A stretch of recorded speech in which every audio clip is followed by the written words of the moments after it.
Ah non, pas toi. Ah non, pas aujourd'hui. Non, non, non, mais me parle pas. Les distanciations sociales. Ah, tu peux pas me parler tant que t'as pas le masque. Ah non, non, non, je veux pas de toi, je ne veux pas de toi. Non, je ne t'écoute pas. Je ne t'écoute pas.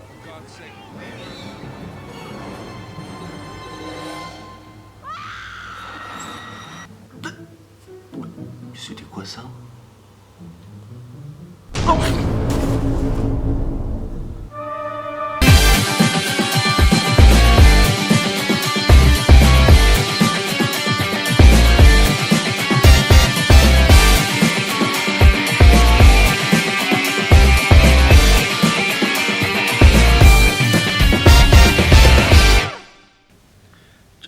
Mais pourquoi il y a des ratures sur mon script là? Mais c'est pas moi qui ai fait ça, mais oh, et en plus j'ai pas le temps, j'ai toujours pas de montre.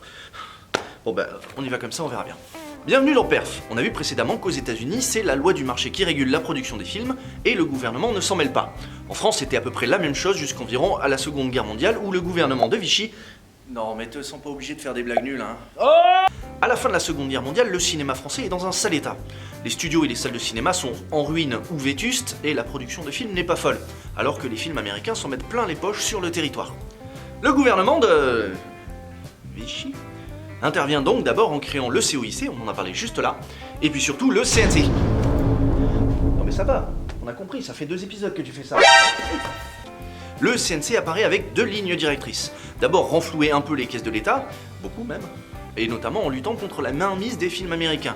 Et deuxièmement, dans la lignée des années 20, il veut affirmer le cinéma en tant qu'art et surtout promouvoir les films de qualité, par opposition aux films de divertissement. Des films américains, quoi. Toujours.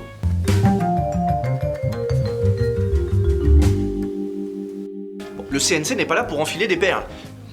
C'est dans le script, ça? En 1948, il commence sur les chapeaux de roue. Ouais, bah c'est mieux que ton truc, tais-toi.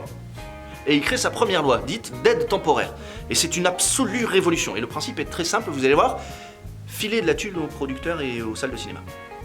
Bon, la vraie révolution, c'est que cet argent, il va le chercher directement dans les salles de cinéma, en prélevant environ 11% de chaque billet de cinéma vendu. Aujourd'hui, c'est 10,72. C'est très précis. On appelle ça la TSA, la taxe spéciale additionnelle. Alors pourquoi ce nom? Parce que c'est une taxe qui arrive en plus de la TVA, donc additionnelle, et spéciale parce que... on n'avait pas d'idée. Le gouvernement n'a jamais été très doué pour trouver des noms. Donc on prend 11% de tous les billets vendus, on regroupe ça dans une énorme cagnotte qu'on appellera plus tard le compte de soutien, et ensuite on redistribue ça aux salles qui ont besoin de faire des travaux ou de renouveler leur matériel, ou bien aux producteurs français, c'est là qu'est l'astuce, pour les aider et à financer leur prochain film. Français. Là où c'est très fort, c'est que comme la taxe est prélevée sur tous les billets vendus pour tous les films projetés, les films américains participent aussi à la cagnotte, qui sera reversée aux Français après. Grâce à cette cagnotte, les salles de cinéma se reconstruisent, se modernisent et la production de films français reprend. Les producteurs savent qu'ils vont récupérer une partie de l'argent investi dans leurs films et donc ils ont moins de risques. Et donc ils font plus de films. Mais qu'est-ce que tu fais là, toi ?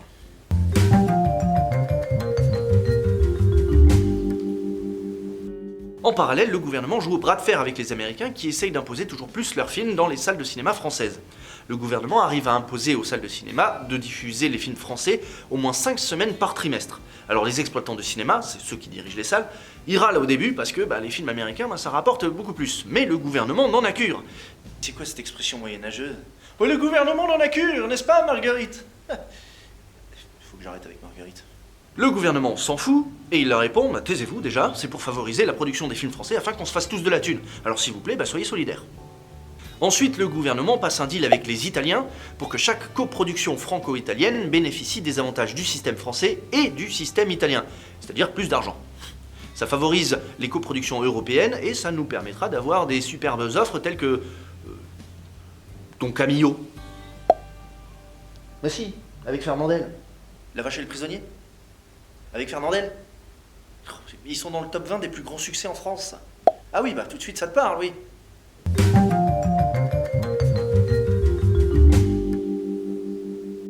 Bon, ensuite le CNC met en place un autre système qui, comme la TSA, durera jusqu'à aujourd'hui, l'avance sur recette.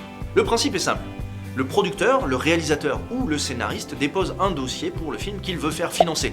Et s'il répond à des critères très précis et très stricts, comme être français, ou être issu d'un pays de l'Union Européenne, dans le cadre d'une coproduction comme avec les Italiens, eh bien, le CNC va étudier le dossier et il décidera s'il veut financer ou pas une partie du budget du film, en prêtant de l'argent donc au dépositaire, qui remboursera bien plus tard, une fois que le film gagnera des recettes quand il sera projeté en salle. La TSA et le compte de soutien, l'avance sur recette et les accords de coproduction formeront la base de ce qu'on appelle la production à la française, qui fonctionne sur un mix entre le libéralisme économique, c'est-à-dire laisser les entreprises gérer le marché, et une intervention assez forte de l'État pour poser des cadres et gérer une partie de la concurrence. Mais ce n'est pas fini. Oh ça non.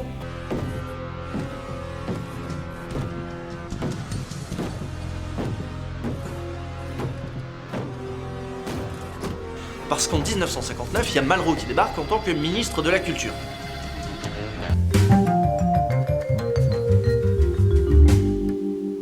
André Malraux, né en 1901, est un écrivain, résistant de la Seconde Guerre mondiale et homme politique français. Quand il va arriver au ministère de la Culture, récemment créé, sa mission sera de faire de la culture une affaire d'État. Il veut continuer la vague française des années 20 qui vise à ancrer dans les mentalités que le film est une œuvre d'art avant d'être un produit commercial.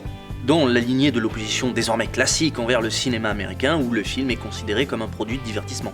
Il officialisera un mouvement né en 1955 appelé l'AREC, qui sert à valoriser les films dits de la diversité, qui sont considérés comme plus qualitatifs, expérimentaux, difficiles d'accès ou provenant de pays qui sont peu représentés dans les cinémas. Malraux veut apporter une grande diversité de films dans les salles de cinéma afin de faire rayonner la culture cinématographique. En gros, il veut que tout le monde puisse tout voir. Sauf que ces films-là, par essence, ils sont moins populaires. Ils font donc moins d'entrées. Et ça, t'aimes pas, hein? Ouh, tu n'aimes pas. Mais les exploitants, ils ont toujours le même problème. S'ils passent des films à RAC, ils passent moins de films populaires. Donc ils font moins d'entrées.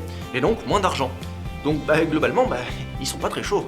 Ce à quoi Malraux leur répond, avec une idée révolutionnaire, devinez laquelle? Leur filer de la thune. Il encourage donc les salles à passer des films à réessai et il compense la perte d'argent par des subventions du CNC. Alors je rentre pas dans les détails parce qu'on va en parler plus tard.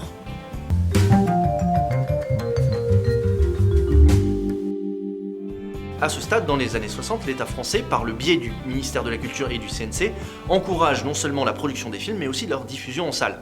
Les producteurs savent que même si leurs films ne se remboursent pas totalement grâce aux entrées en salle, ils vont recevoir de l'argent public pour combler. Et en plus, ils savent que même si leur film n'est pas le plus populaire, il aura quand même de bonnes chances d'être programmé dans les salles à réessai.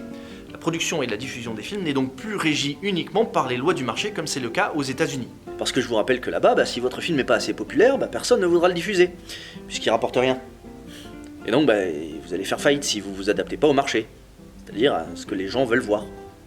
L'État français protège la culture, et en particulier le cinéma, en le sortant au maximum des considérations économiques pour favoriser la liberté de création, la qualité et surtout la diversité des œuvres. C'est encore valable aujourd'hui, et c'est ça qu'on appelle l'exception culturelle française. Au fil des années, le CNC va réguler l'économie du cinéma pour l'accompagner dans sa modernisation ou bien le protéger des évolutions qui pourraient le mettre en danger, comme par exemple l'arrivée de la télévision, du support vidéo en cassette, DVD Blu-ray, ou encore récemment les plateformes. Mais ça, c'est une autre histoire. Sérieusement, t'as rajouté cette référence? Non mais tu te rends compte que tes ajouts au script sont ridicules? Tes méthodes sont discutables, Barnabé.